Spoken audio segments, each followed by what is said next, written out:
the high unemployment rate. Jordan, what's your take on this? Kelly, there's absolutely no doubt that education is the biggest long-term driver of employment among our youth.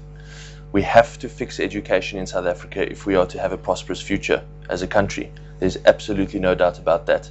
And so after the immediate crisis of unemployment, I would agree that the second and perhaps the most important long-term problem our country faces is fixing our education system. Mr. Manana, is education a contributory factor to the unemployment rate amongst the youth? Mkokeli, our theme this year is education and learning to address youth unemployment, poverty and inequality. And that is a clear indication that we have come to appreciate that it is through education that we can free ourselves from the bondages of poverty and unemployment in this country. And therefore, our focus this year will be on education and learning as a way and means to empower ourselves, empower the mind, but as well create job opportunities for the youth of South Africa.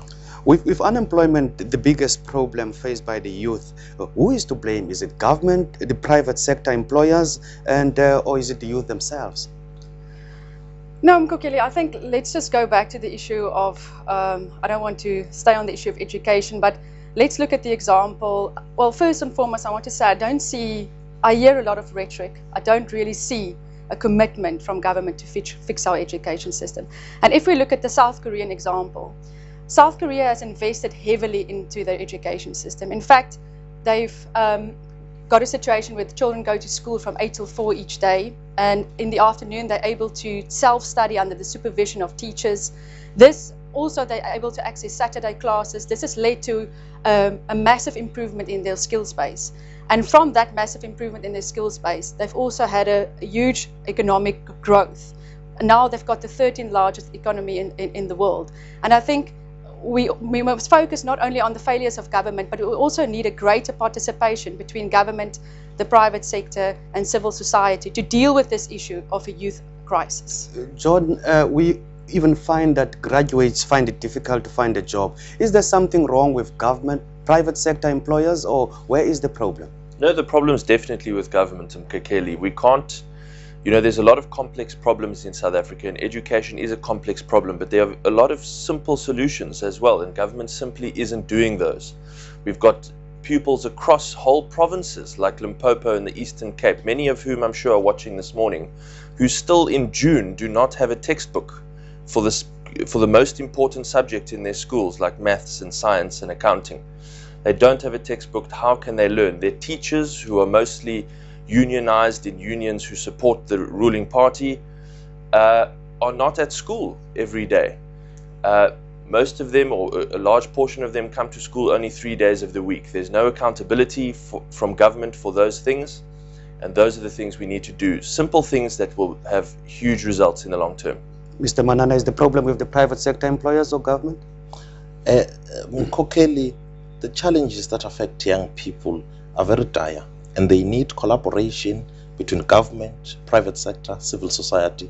As my colleague has said, we can no longer treat youth matters, or rather we can no longer politicize the issue of youth unemployment, but we must treat it as a social issue that needs collaboration from all sectors. Without politicizing, before we continue, let's listen to another clip from Friday's debate.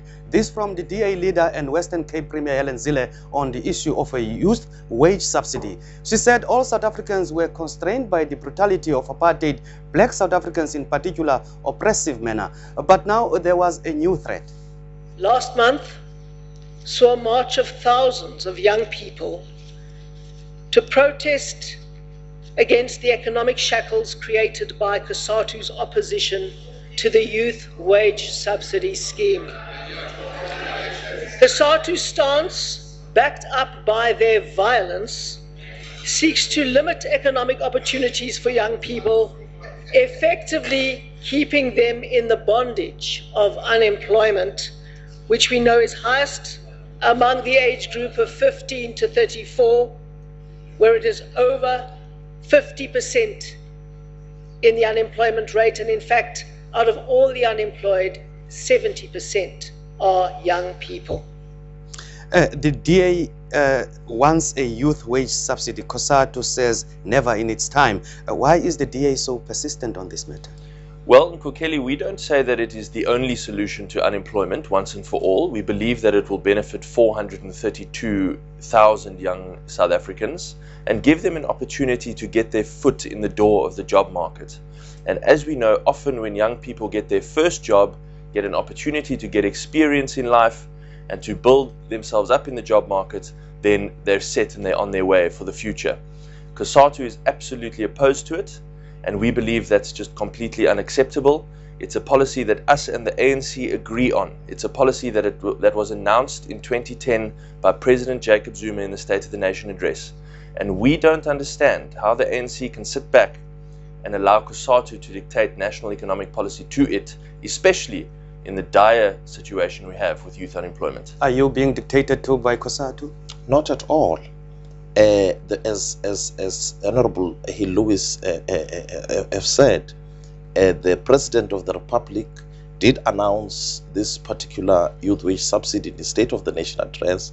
It was budgeted for as announced by the Minister of Finance, Honorable Pravin Gordhan. But you'd remember, Nkokeli, that democracy entails that at all times there must be inclusivity. And therefore, we are saying all those who are concerned, be it organized labor and other sectors, must be able to air their views, and that is why there are locked-in discussions at NETLEC where we are trying to find an amicable solution to this particular problem. But we do agree with the youth wage subsidy, but we are saying indeed issues of youth unemployment need both short-term and long-term measures and solutions. Lizel, is there a real threat that the breadwinner with a family to feed could end up losing his job for a young person subsidized by government? Nkokeli, I think we need to look at that aspect. Let me also start by saying the IFP is in support of the youth wage subsidy, but we also feel that there must be two conditions. We must ensure firstly that when we implement this youth wage subsidy, that it's not to the detriment of all the workers in the work environment. That is a real concern. I mean, we need to make sure that all the workers are not, their jobs are not jeopardized. And also we must ensure, and I know the youth wage subsidy has as its main focus the transfer of skills. And we must ensure that with the youth wage subsidy, we get that transfer of skills, because let us just look at the expanded public works program of government that created 2.4 million jobs. On average, those jobs lasted 50 days and there were little or no marketable skills transfer. So when we implement this youth wage subsidy, it is definitely a step forward in the right direction. But as my colleague pointed out, it's not the only miracle solution. It must also be coupled with economic growth and a review of our rigid labour legislation. In what the DA is proposing, are there checks and balances that those who are already in the job market are not being affected by subsidized youth? Of course, Nkokeli, and that's what the Treasury is proposing as well. Minister Gordhan, in his design of the project, which we support, there's a range of checks and balances to ensure that older workers are not adversely affected, and we support those. It's easily dealt with in design. It's no reason for COSATU to oppose it. And if I can just respond very briefly to what Mr. Manana said, it's not good enough to tell the unemployed youth of South Africa that for the sake of inclusivity we must wait 2 years after the project was announced, and it's still no nearer to being implemented than on the day it was announced. We've got to go for a break, but we will pick up where we left when we return. Don't go away.